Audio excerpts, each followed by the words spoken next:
Hello friend, this is Manish and welcome to my YouTube channel Educo classes.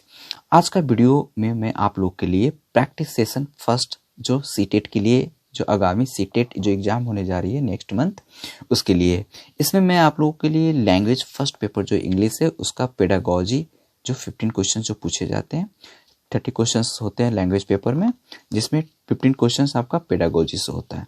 तो वो 15 questions को आज के सेशन में मैं डिस्कस करूंगा। आपको इधर उधर जाने की ज़रूरत नहीं है, क्योंकि आप शांति से पेशेंसली अगर एक वीडियो कहीं से आप देखते हो तो आपको, और मैं यहाँ पर सारा चीज़ आपको प्रोवाइड कर रहा हूँ आपको, तो इससे आपको बहुत बेनिफिट होगा। इसलिए पेशेंसली आप मेरी वीडियो को पूरा अंत तक देखें सेशन को, और लाइक शेयर सब्सक्राइब जरूर कर दें। तो बिना डिले किए वीडियो को स्टार्ट करते हैं। आज का वीडियो जो काफ़ी इम्पॉर्टेंट होने जा रहा है उन सारे बच्चों के लिए जो सीटेट का एग्ज़ाम देने जा रहे हैं नेक्स्ट मंथ जनवरी में।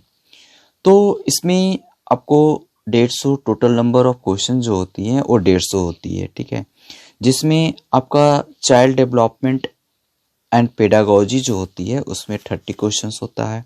उसके बाद अगर हम बात करें मैथमेटिक्स का तो उसमें 30 क्वेश्चंस होते हैं। तो स्पेशली जो चाइल्ड डेवलपमेंट एंड पेडागोजी इसमें 30 स्पेशली सीडीपी होती है, लेकिन जो मैथमेटिक्स आता है इसमें आपका 15 क्वेश्चंस नॉर्मल कॉन्सेप्ट पर होती है और 15 क्वेश्चन जो होता है वो पेडागोजी बेस्ड पर होती है। लेकिन जो फिर उसके बाद इन्वायरमेंटल स्टडीज होता है इसमें भी 30 क्वेश्चंस होते हैं, नंबर ऑफ क्वेश्चंस 30 होती है। इसमें भी 15 क्वेश्चंस जनरली नॉर्मल बेस्ड होती है और 15 क्वेश्चंस आपका पेडागोजी से होता है। और जो लैंग्वेज इंग्लिश का जो मैं लैंग्वेज फर्स्ट की मैं बात कर रहा हूँ इसमें भी आपका 30 क्वेश्चंस होता है और इसमें 15 क्वेश्चंस आपका नॉर्मल कॉन्सेप्ट पर होती है और 15 पेडागोजी होता है। और इसमें फिर हिंदी की बात करते तो हिंदी भी आपका होता है 30 क्वेश्चंस, जिसमें 15 क्वेश्चन नॉर्मल और 15 क्वेश्चंस आपका पेडागोजी बेस्ड पर होता है। तो आज का जो वीडियो है वो लैंग्वेज फर्स्ट यानी इंग्लिश, इसमें आपको मैं पेडागोजी स्पेशली आपको बताऊंगा, जिसमें अगर ये वीडियो आप देख लोगे तो आपको पेडागोजी छूटेगा नहीं।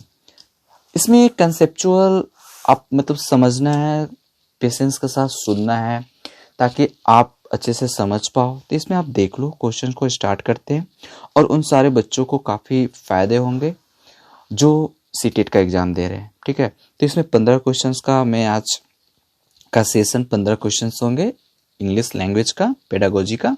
इसी प्रकार से और भी वीडियो लाता रहूँगा आपके लिए। आप मेरे चैनल के साथ बने रहो और देखते रहो एडुको क्लासेज, और अपने दोस्तों के साथ शेयर ज़रूर कर दो चैनल को, ताकि इस वीडियो उन लोग को भी पहुंच पाए जिनको ये वीडियो मिल नहीं पा रहा है। और नोटिफिकेशन बेल आइकन को दबा लो आप। तो स्टार्ट करते हैं इसमें। तो पहला जो क्वेश्चन है कह रहा है, क्वेश्चन जो है पेडागोजी जो स्टार्ट हुआ है क्वेश्चन, ये मैं बता दूं आपको कि ये जो दिसंबर कह सकते हैं कि 2000 आपका ये प्रीवियस ईयर का क्वेश्चन पेपर है 2019 दिसंबर का, ठीक है। आपको मैं ये भी एक बता दूं कि आपको इधर उधर ज़्यादा भटकने की ज़रूरत नहीं है। आप पेशेंसली कहीं भी आप पढ़ो, किसी चैनल के माध्यम से पढ़ो, ये मैटर नहीं करता। मैटर ये करता है कि आप शांति से अच्छे से कहीं भी पढ़ो, है ना, ध्यान से पढ़ो आप, ताकि कंसेप्ट क्लियर हो। सारे लोग अच्छे होते हैं, है ना, बस हमें अपने आप को अच्छे से, जब आप पूरी सेशन को आप सुनोगे, अच्छे से बातों को समझोगे, तो क्या होता है कि आप अच्छे से समझ पाओगे, अच्छा स्कोर कर पाओगे। तो हम आपसे यही रिक्वेस्ट करेंगे, आप वीडियो को पूरा देखो ताकि पूरी कंसेप्ट समझ में आ जाए। तो आप देखते हैं कि क्वेश्चन नंबर मतलब 106 जो है, 15 क्वेश्चन यहाँ स्टार्ट करते हैं। तो पहला 106 में देखते हैं कि कह रहा है क्वेश्चन फर्स्ट में कि in the multilingual classroom learners can interact. Multilingual जो क्लासरूम, मल्टीलिंगुअल का मतलब ऐसा क्लासरूम जहाँ अलग अलग भाषा का बोलने वाले जो बच्चे होते हैं इंटरेक्ट जो है कर सकते हैं, लर्नर इंटरेक्ट हो सकते हैं। तो ऑप्शन में दिया हुआ है कि in the medium of instruction followed by the school. क्या स्कूल जो मीडियम प्रोवाइड कर रखा है, इंस्ट्रक्शन मीडियम जो प्रोवाइड कर रखा है जो स्कूल के द्वारा दिया गया है, क्या उसके थ्रू। दूसरा ऑप्शन है in their own language and can be mix of word from more than one language. कह रहा है अपना लैंग्वेज में बोलना, है ना, और एक से ज़्यादा लैंग्वेज को मिलाकर बोलने की कोशिश करना, उससे इंटरेक्ट होना। क्या ये सही है? या option 3 they only in the language prescribe in the 3 language formula, है ना।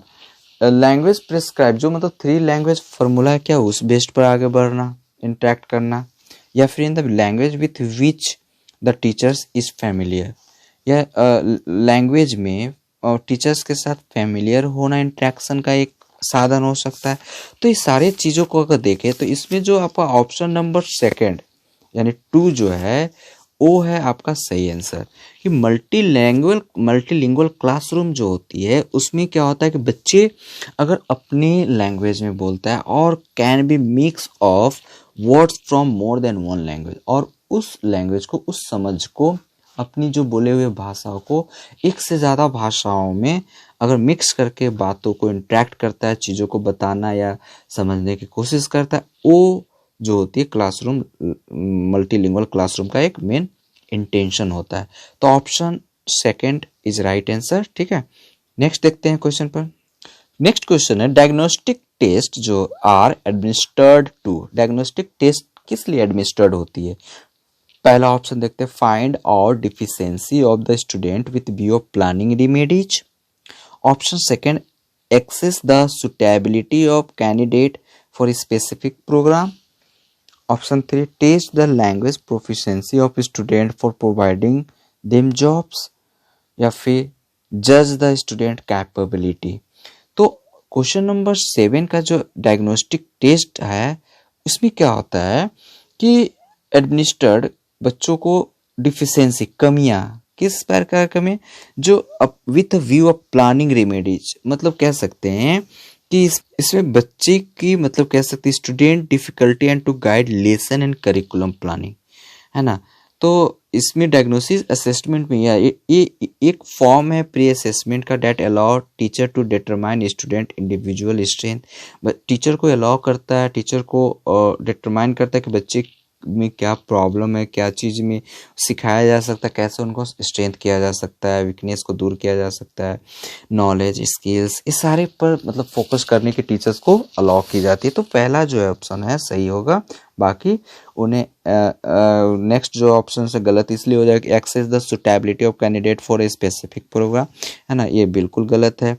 Test the language proficiency student providing them job, बिल्कुल गलत है। जज द स्टूडेंट कैपेबिलिटी, ये भी गलत है। ठीक है, तो option first is right answer. इसमें देखते structural approaching gives more importance to, कह रहा है कि स्ट्रक्चरल अप्रोच जो है गिव्स देता है मोर इंपॉर्टेंट टू, पहला speech and writing, reading only, speech only, या रीडिंग एंड राइटिंग। तो इसका आंसर जो हो जाएगा आपका वो होगा आपका reading and writing, option fourth. इसमें क्या होता है कि स्ट्रक्चरल अप्रोच जो है एम्फेसाइज करता है फोर फंडामेंटल स्किल्स को, फोर फंडामेंटल स्किल को प्रभावित करता है, लिसनिंग को skill, speaking skill, reading and writing skill को। ये सारे जो स्किल होते हैं लैंग्वेज हैबिट को या फिर लैंग्वेज को इम्प्रूव करने में मदद करती है। इसमें क्वेश्चन है कि विच इनमें से कौन सा जो है मतलब इन चारों में से कौन सा does not come under meaning based activity, meaning based activity में नहीं आता है। तो पहला जो 3 है सही है, अब बाकी जो है मीनिंग बेस्ड एक्टिविटी में नहीं आता। पहला interacting with the text, text के साथ इंटरेक्ट होना, आपका ये सही है। यूजिंग प्रीवियस नॉलेज, ठीक है, तो under not come under meaning based activity, using previous knowledge को यूज करना, ये भी सही है।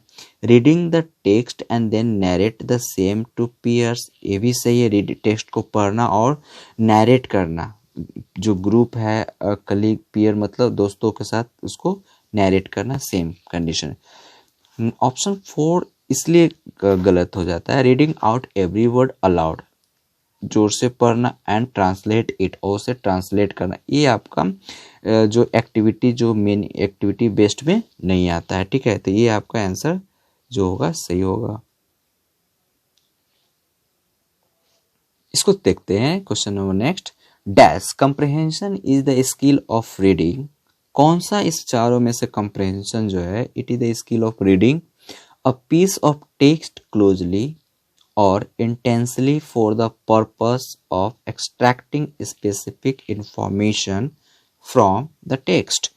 तो इसमें ये कहने की बात कही जा रही है कि इसमें से कौन सा कंप्रहेंशन है, जो इस कंप्रहेंशन स्किल है रीडिंग की, जो क्लोजली है फॉर द पर्पस, जिसका पर्पस एक्सट्रैक्ट स्पेसिफिक इंफॉर्मेशन जो है, एक्सट्रैक्ट करना इंफॉर्मेशन को टेक्स्ट से।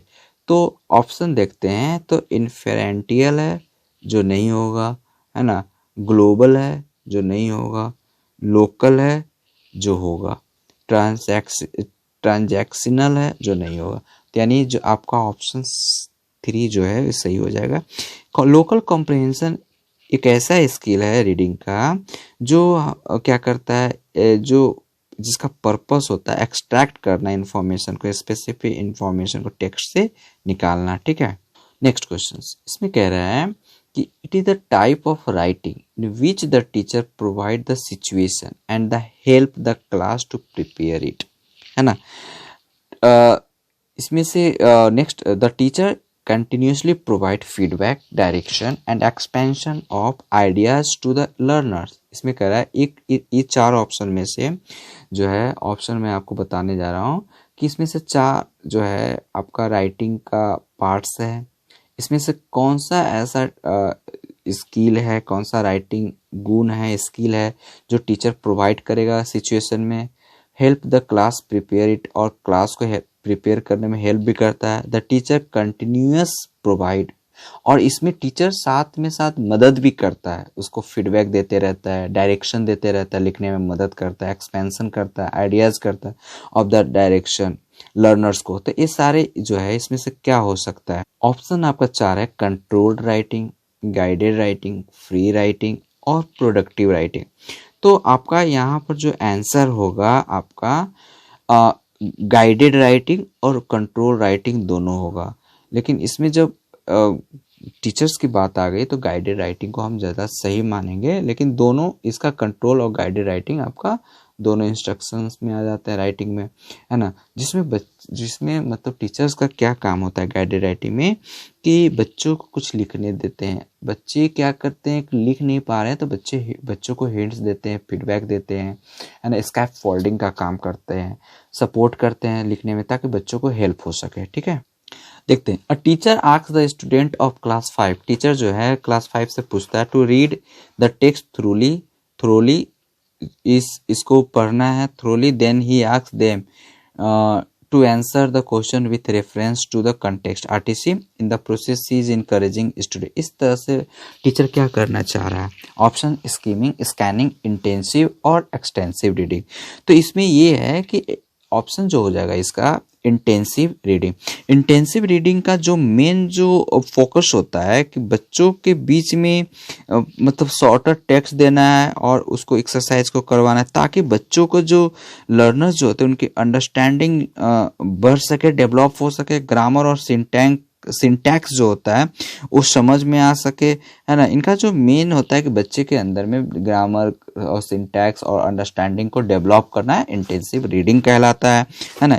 तो इसीलिए यहाँ पर जो होगा आपका इंटेंसिव रीडिंग सही होगा।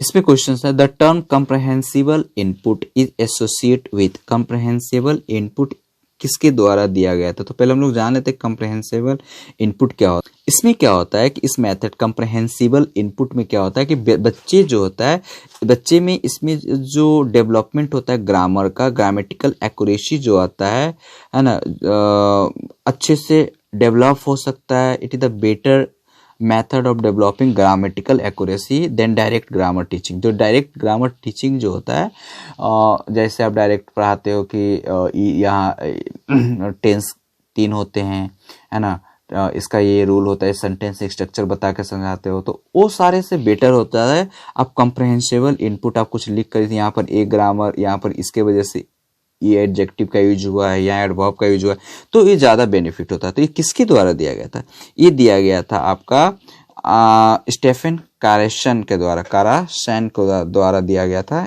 ऑप्शन 2 स्टेफन काराशन के द्वारा दिया गया था। ठीक है, इसमें कह रहा है क्वेश्चंस कि which one of the following is not a सब स्किल ऑफ रीडिंग, इसमें से सब स्किल रीडिंग का पार्ट नहीं है, ठीक है। तो इसमें जो है आपका which of the following is not a सब स्किल ऑफ रीडिंग, तो ये जो तो ट्रांसक्रिप्शन जो हो जाएगा ऑप्शन 4 ट्रांसक्रिप्टिंग जो है ये आपका सब स्किल का पार्ट नहीं है, ठीक है। सब स्किल में आपका जो है कनेक्टिंग हो जाएगा, प्रीडिक्टिंग हो जाएगा, सिंथेसाइजिंग हो जाएगा, और भी सब स्किल है जैसे पर्पसफुल रीडिंग हो जाएगा, स्कैनिंग सब स्किल रीडिंग हो जाएगा, स्कीमिंग सब स्किल रीडिंग हो, इंफॉर्मेशन वर्ड सब स्किल, नोट मेकिंग सब स्किल रीडिंग हो, ये सारी चीजें सब स्किल, लेकिन ट्रांसक्रिप्टिंग जो है सब स्किल रीडिंग में नहीं आता है, ठीक है। इस क्वेश्चन नंबर 15 में देखते हैं which one of the following is least important enhance speaking skill of children. इसमें यह कहने की कोशिश हो रहा है कि इन ऑप्शन में से कौन सबसे कम इंपॉर्टेंट है बच्चे की स्पीकिंग स्किल को डेवलप करने में। तो ऑप्शन से देखते हैं, पहला listening patiently to children talk, giving them to opportunity to express their feeling and ideas, asking closed ended questions, organising discussion on a given topic. तो आपका 15 में जो हो जाएगा आपका 3 आंसर सही है। तो ये जो आस्किंग क्लोज्ड एंडेड क्वेश्चन, पहला देखिए listening patiently to children talk, बच्चे क्या टॉक कर रहे हैं, क्या बातें कर रहे हैं, उसको अच्छे से सुनना है, तो ये इम्पॉर्टेंट है। Giving then opportunity to express, उनको मौका देना है, अपनी फीलिंग को, अपनी आइडिया को शेयर करना, ये भी बहुत इंपॉर्टेंट है। फोर्थ ऑप्शन देखते हैं organising discussion on a given topic, किसी टॉपिक पर एक डिस्कशन मतलब seminar discussion topic discussion class organise करना है। तो ये भी इस पर क्या होता है बच्चे को एम्फेसाइज करता है स्पीकिंग स्किल को डेवलप करने में। देखिए जो थर्ड ऑप्शन था asking closed ended question, question जब आप करते हैं तो बच्चे घबरा जाते हैं, ये बच्चों को इन्हेंस करने में ज़्यादा उतना मदद नहीं करता जो ये तीनों करता है, ठीक है। तो आप देखते हैं नेक्स्ट क्वेश्चन पर। क्वेश्चन कह रहा है कि इसमें से कौन जो है प्राइमरी लेवल लिटरेचर जो हेल्पफुल करता है बच्चे की लैंग्वेज डेवलपमेंट में, लर्नर को लैंग्वेज डेवलप। तो पहला ऑप्शन देख लेते हैं, it encourage the learner to complete the worksheet based on, है ना, वर्कशीट बेस्ड ऑन बिल्कुल नहीं होगा। It is a authentic material covering various genres, ठीक है, तो आई होप ये होना चाहिए। फिर देखते हैं option, it develop teacher interpretive creative and critical abilities, बिल्कुल नहीं, it is a good basics for the only expansion of vocabulary. तो ऑप्शन सेकंड जो हो जाएगा ऑथेंटिक मटेरियल होनी चाहिए जो कवर करे अलग अलग जेनर्स को, ओके। बाकी 3 ऑप्शन गलत है, यानी ये सही है आपका है ऑप्शन सेकंड। इसमें कह रहा है the teacher prepare worksheet and remove every 7th word from the text, कह रहा है कि टीचर जो है एक वर्कशीट को बनाता है और हर एक 7वां वर्ड को क्या कर देता है टेक्स्ट से हटा देता है, और then he asks the learner to read, फिर उसके बाद लर्नर से पूछता है पढ़ने के लिए read the text after that they were asked to complete the worksheet with missing word, the ask given on the worksheet is, है ना, पढ़ने के बाद पूछता है, उसके बाद पूछता है they were asked to complete the worksheet and the missing word, और ये जो मिसिंग वर्ड को कहता है कि कंप्लीट करो, इसमें क्या क्या है। तो इस प्रकार का जो वर्कशीट होता है, इस प्रकार का एक्सरसाइज बच्चों को अगर देना क्या कहलाता है, पहला स्पीकिंग टास्क, दूसरा राइटिंग टास्क, तीसरा क्लोज टेस्ट, या फिर चौथा ओपन टेस्ट, क्या होना चाहिए आंसर। तो इसका आप बता सकते हैं, इसको हम क्लोज टेस्ट कहते हैं, कि जिसमें क्या होता है कि कुछ स्पेल हटा दिया जाता है, बच्चे से पूछा जाता है कि अब क्या है पूरा पढ़ो। तो ये सारी चीज़ों को, ये ग्रामेटिकल भी हो सकते हैं, वर्ड मीनिंग सिनोनिम भी हो सकता है, तो इस तरीके से हम इसको क्लोज टेस्ट बोलते हैं। क्वेश्चन यह कह रहा है language is arbitrary means, language arbitrary का मतलब क्या होता है, that something is determined by judgement and for a specific reason, बिल्कुल गलत। It is based on a valid reason and not an chance, ये भी गलत है। There is a strong relation between the words of language and their meaning, नहीं होगा। There is no inherent relation between the words of language and their meaning. इसमें क्या है, language arbitrary का मतलब होता है कि there is no inherent relation, कोई रिलेशन नहीं होता है, इनहेरेंट रिलेशन नहीं होता है बिटवीन किसके किसके बीच, words of language and there उसका मीनिंग। तो ये ऑप्शन 4 जो आपका है सही हो जाएगा। टीचर ऑब्जर्व करता है परवीन को देखकर, वो अपने से खुद से नहीं लिख सकता है। Write a paragraph on her own even after brainstorming the topic, है ना। फिर भी she was able to write it under adult और पीयर गाइडेंस, लेकिन वो जो है ना लड़की है, मतलब प्रवीण नाम की, तो वो कैपेबल है, एबल है किसी बड़े की देख रेख में, या फिर कह सकते हैं अपने दोस्तों की मदद से वो लिखने में सक्षम है। तो इस प्रकार का गाइडेंस को क्या कहते हैं? ऑप्शन सुनेंगे, टीम टीचिंग, काउंसलिंग, स्कैप फोल्डिंग या सोशलाइजेशन। तो आपको ये जो है आपका स्कैप फोल्डिंग होगा, मतलब किसी प्रकार का छोटे छोटे हिंट्स देकर बच्चों को आगे इनकरेज करना होता है, बढ़ाना होता है। तो ये वाइगोस्की का थ्योरी है। वाइगोस्की महोदय ने कहा था कि अगर बच्चे को मान लेते हैं, बच्चे क्या करते हैं कि इंटर का मतलब होता है कि बहुत लोगों से इंट्रा को सीखते हैं, है ना। तो ये सारी चीज़ें ग्रुप में जितना बच्चा तेजी से डेवलपमेंट होता है उतना बच्चे को सेल्फ नहीं होता है। दूसरा उन्होंने बोला था कि बच्चे को स्कैप फोल्डिंग की जरूरत होता है, स्टार्टिंग में उन्हें कुछ बताना पड़ता ताकि वो अपने आप को ग्रैप्स कर सकें। ठीक है, आज का सेशन का लास्ट वीडियो जो है आपके सामने है। The purpose of textual exercise is not to, है ना, एक्सरसाइज का जो टेक्सुअल एक्सरसाइज का क्या पर्पस नहीं होती है इनमें से। पहला 3 होगी, एक नहीं होगा। डेवलप क्रिएटिविटी एमंग लर्नर्स, है ना, ये होगा। Provide opportunity to express themselves, उन्हें अपॉर्चुनिटी मौका देना है अपने आप को परखने का, ये भी होगा। Memory the answer on the questions, ये ऑप्शन से ही लग रहा है कि ये नहीं होगा। ठीक है, give exposure to language learning, है ना, तो ऑप्शन जो होगा 3 आपका होगा। ठीक है, तो आप, आई होप ये आपका वीडियो था। नेक्स्ट वीडियो के साथ फिर मिलते हैं। आप मेरे चैनल के साथ बने रहें और देखते रहें एडुको क्लासेस, और दोस्तों के साथ शेयर कर दें ताकि मेरा भी कॉन्फिडेंस बना रहे। नेक्स्ट वीडियो के साथ फिर मिलते हैं दोस्तों, तब तक के लिए आपका शुभ रात्रि, बाय बाय।